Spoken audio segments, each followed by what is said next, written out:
perumahan jadi OB ya. Sedang mengurusi Merinding Bulu Kudus, saya sedang menangani kasus yang namanya bubuk melalui kapal besar, diketahui oleh anaknya Eki. Dia adalah kuncinya, kunci saksi ya, saksi dari tragedi itu. Karena apa? Dia tahu persis kejadian yang dia bongkar. Dia sangat dekat sama anak geng-geng motor itu. Saya berani sumpah.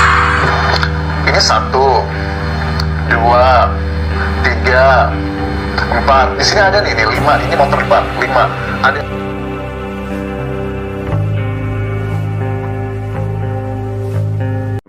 Oke, guys, assalamualaikum warahmatullahi wabarakatuh. Kembali lagi bersamaku Indra Kotiba. Oke, di video kali ini seperti biasa, kalau kita akan kembali lagi mencari bukti-bukti terbaru mengenai kasus Vina ini yang semakin pabaliut alias seperti benang kusut ya guys ya. Banyak sekali spekulasi yang bermunculan. Oke, daripada kita lama-lama, kita langsung aja ke videonya dan kuy. Oke guys, di video pertama kita akan mendengar kesaksian dari seorang yang dianggap itu sebagai Robi ya, anak pejabat dari seorang yang punya jabatan tinggi di Cirebon. Daripada kita lama-lama, kita langsung aja ya dengarkan ulasan dari yang disebut Robi ini. Let's go. Saya kerja di Jakarta langsung sampai Saat 2016 Mas kerja di Jakarta. kerja di Jakarta di hotel di perumahan jadi OB ya. Coba Mas dekat mukanya deketin Mas. Ada gambar baru info. Ini sepatunya ini. Sepatunya banyak. Tuh guys, jadi di sini ada anak dari mantan bupati dan ada seseorang yang kakaknya itu dari Mas Peggy ini ya. Kita akan ngelihat nih wajah mukanya itu memang setipe ya guys ya. Tuh lihat, setipe, karena banyak sekali netizen yang di sini menceritakan bahwa kalau misalkan ada sesuatu yang beda itu pasti menjadi pertanyaan lagi. Maka dari itu keluarga dari mantan bupati ini tiba-tiba datang ke Cianjur gitu, tapi masyarakat netizen itu merasa keheranan kenapa mudah banget untuk mendapatkan akses ke rumahnya Peggy, sedangkan ya polisi sangat kesusahan mencari alamat dari Peggy ini. Dan di sini juga banyak sih komentar-komentar dari teman-teman juga, kok aneh ya minta jauh-jauh klarifikasi sampai ke Cianjur. Waduh, ada apa ini? Ada apa makin kusut ya guys. Nah, dan di sini ya kita udah mendapatkan tuh ya nih. Ya, di sini ada sosok Ibu Widya yang konon mengetahui seseorang ya di balik kasus ini semua. Kita akan dengar kesaksian tersebut ya guys ya. 2010, 11, 12, 3 sampai 16 itu sedang mengurusi Merinding Bulu Kudus, saya sedang menangani kasus yang namanya bubuk melalui kapal besar, diketahui oleh anaknya Eki. Ini harus benar-benar sampai ke telinganya Bapak Presiden. Usut Kapolri pada tahun 2010 sampai 2016 lalu itu dipanggil kembali, seharusnya dia mengetahui itu. Seorang orang tua Eki ini posisinya terjepit. Bandar itu sasarannya adalah Eki. Atas suruhan bandarlah anak-anak geng itu menghabisi yang namanya Eki. Ya, tidak ada unsur soal Linda atau yang namanya Vina, dendam dan sebagainya. Tidak. Bahwa terjadi kasus itu karena ada dendam seseorang kepada ayah dari Eki ini. Tetapi mengapa Vina bisa terlibat? Karena Vina pada waktu itu bareng sama Eki. Waduh, ini Bu Widya ini siapa ya? Banyak netizen menanyakan siapa ini. Apakah dia seorang intelijen? Waduh. Nah, dan kemarin itu ramai banget ya guys ya dibicarakan bahwa ada polisi yang berjenggot itu satu komplotan geng. Kemudian kita akan dengarnya ulasan dari ibu-ibu ini seperti apa ya guys ya. Nah, analisis dari saya, dari penglihatan saya, kunci satu-satunya adalah orang yang menangkap namanya Peggy Setiawan palsu yang mengaku sebagai polisi, itu yang hampir menutup mulut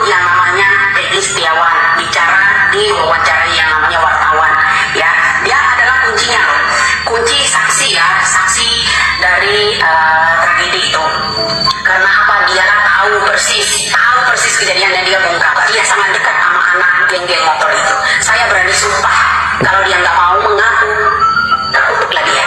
Wow.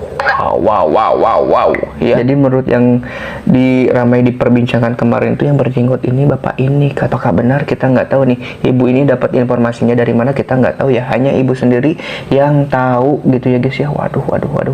Ada apa lagi nih ya? Semua masa netizen dari segala penjuru dunia ini kompak demi memperjuangkan kebenaran kamu Mas Peggy Setiawan hari ini besok tanggal 1 Juni yang dari berbagai kota-kota terjun ke Cirebon demi kamu. Semoga kamu bisa melihat bagaimana netizen ini memperjuangkan kebenaran kamu. Wow, di sini banyak orang guys, lihat ya, dan berdemo di depan suatu instansi ya, sampai mau maksa untuk membongkar pagar ya. Kita akan lihat ya guys ya. Kuy.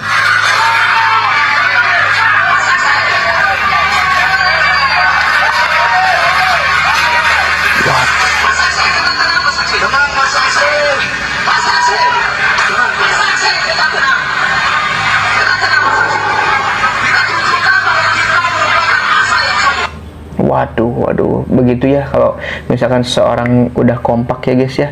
Kalau misalkan seseorang udah kompak itu seperti itu, apalagi seseorang yang ditangkapnya kalau bisa dibilang bukan pelaku yang semestinya gitu. Waduh.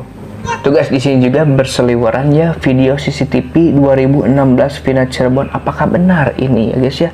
Kita juga nggak tahu nih kebenaran keabsahan dari video ini. Bisa jadi videonya sekarang gitu. Tapi kan kemarin aku menemukan ini nih ya. Tuh lihat tuh ya. Tapi banyak yang bilang kalau ini ialah video ketika pas syuting film Vina gitu guys. Oke guys, di sini pun kita akan melihat nih pembahasan dari bapak ini ya mengenai CCTV itu. Apakah benar CCTV ini sah atau tidak sah? Apakah benar juga CCTV ini memang CCTV yang ada di masa itu atau CCTV yang sekarang gitu? Oke, let's go, kita akan dengar ya guys ya. Dengan CCTV dari kasus Vina dan juga Eki yang sudah mulai beredar, ini ada pro dan kontra. Tentunya ada yang percaya, ada yang tidak percaya. Tetapi coba kita flashback terkait dengan keterangan dari kuasa hukum mantan terpidana, yakni adalah dari pihak yang Saka Tatal. Bu Titin di situ mengatakan bahwa ada memang satu hal yang menjadi pertanyaan dari kuasa hukum yang Saka Tatal, karena di waktu persidangan itu totalnya adalah ada 7 CCTV yang berhasil dikumpulkan oleh tim penyidik saat itu, yang lokasi CCTV itu berada kayak di depan toko-toko di daerah sana, terus juga berasal dari perumahan mewah di area sana. Itu sudah berhasil dikumpulkan oleh penyidik, dan dalam persidangan pun menurut kuasa hukumnya Saka Tatal itu ditunjukkan, dihadirkan ada 3 penyidik dari kepolisian, tetapi mereka menemukan kendala.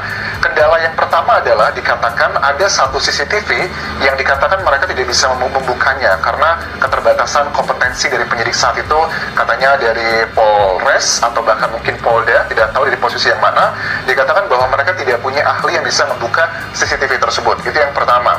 Yang kedua adalah ada beberapa CCTV yang terlihat dari beberapa tempat di dekat area kejadian, tapi menurut kuasa hukum Saka Tatal bahwa CCTV tersebut sangat gelap sekali dan tidak bisa dilihat.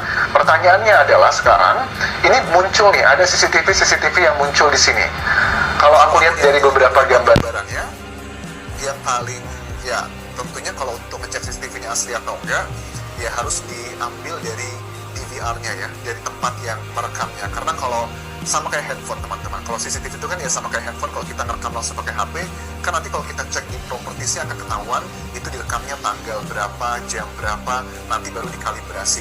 Nah, untuk ini juga sama, kalau ini mau dikategorikan sebagai barang bukti yang merujuk alat bukti, harus diambil dari langsung DVR-nya atau tempat yang merekamnya agar bisa dicek ini kapan diambilnya. Karena di era digital sekarang ini kan sangat gampang ya teman-teman untuk melakukan edit dengan berbagai macam hal. Tetapi yang aku gambarkan akan aku coba tunjukkan satu yang cukup detail. Ini adalah yang sosok-sosoknya siapa aja di sini. Nah, ini ada beberapa hal yang menurut aku, coba motornya berapa sini? 1, 2, 3, 4, 5. Motornya, oh enggak banyak nih, 1, 2, 3, 4, 5 ya, aku tunjukin ya. Kalau aku lihat dari kendaraannya nih ya, kalau aku lihat ya, kita coba lihat. Ini 1, 2, 3, 4, 4. Di sini ada nih 5. Ini motor depan 5. Ada 5 atau 6 lah ya. Coba lihat lagi. 1, 2. Tuh guys, sama ya. Kemarin aku pun melihat ini ada sekitar 4 motor, dan menurut BAP juga ada sekitar 4 atau 5 motor, dan pelakunya ada sekitar 11 orang atau lebih. Waduh, bener-bener guys. Nah, dan ini kesaksian dari omnya Saka Tatal guys. Saka ikut sama saya di Congan sama teman-teman orang 5. Jadi jam 10 tuh bareng. bareng sama saya, Pak. Benar. Benar. Enggak, itu berarti Saya jadi saksi Saka, Pak. oh di pengadilan. Iya, di pengadilan. Terus kenapa saksinya nggak diterima? Saya nih, Pak, sidang nungguin dari pagi Oh. sampai dipanggil. Bapak nyampein nggak di pengadilan bahwa Saka itu pada waktu itu bareng saya? Nyampein semuanya, tapi nggak didengerin hakim. Maka saya itu belum wajar. Kok bisa? Waduh, makin pusing guys. Kan saksi di pengadilan disumpah dulu, Pak. Enggak, makanya saya itu kok gini sampai jam 9 malam. Sekali lagi deh. Ini penting, Pak. Iya. Bapak di BAP jadi saksi. Iya. Tanda tangan. Tidak dibuat tekanan. Bapak menyatakan di BAP Iya. apa? Bercerita lagi bahwa Saka itu bersama Bapak siapa? Sadikun. Bapak Sadikun. Iya. Bapak Sadikun nongkrong di rumah neneknya. Terus Kayak gitu saya ke bengkel. ke bengkel sampai jam 12 ya. Kan nyampe sana kan, Pak. Di bengkel kan sana kan lewat ya, oke, sampai bengkel jam berapa? pas pom bensin nih di apa di atas nomornya ada polisi. Maka saya kan takut razia kan. Sebentar dulu. Di atas flyover jam berapa ada polisi? Jam 10 pas saya keluar nih mau Oh, ngantri. berarti sudah ada kejadian kecelakaan? Iya. Kecelakaan atau dalam putusannya pembunuhan? Iya.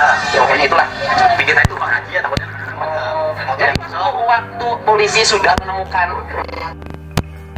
Bapak dalam posisi melihat polisi ada di situ. Melihat tapi dari pom bensin Saka waktu itu di mana Saka? sama saya ikut. Waduh. Guys, ini makin pusing. Aduh. Waduh.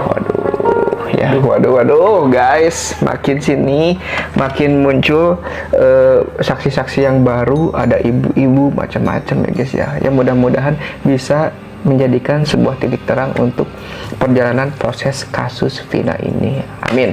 Oke guys, mungkin videonya cukup sekian. Mudah-mudahan video kali ini bisa berguna dan bermanfaat untuk kita semua. Kalian sehat selalu, lancar rezekinya, beserta urusannya. Saya Indra Khotiba pamit. Wassalamualaikum warahmatullahi wabarakatuh. Ciao.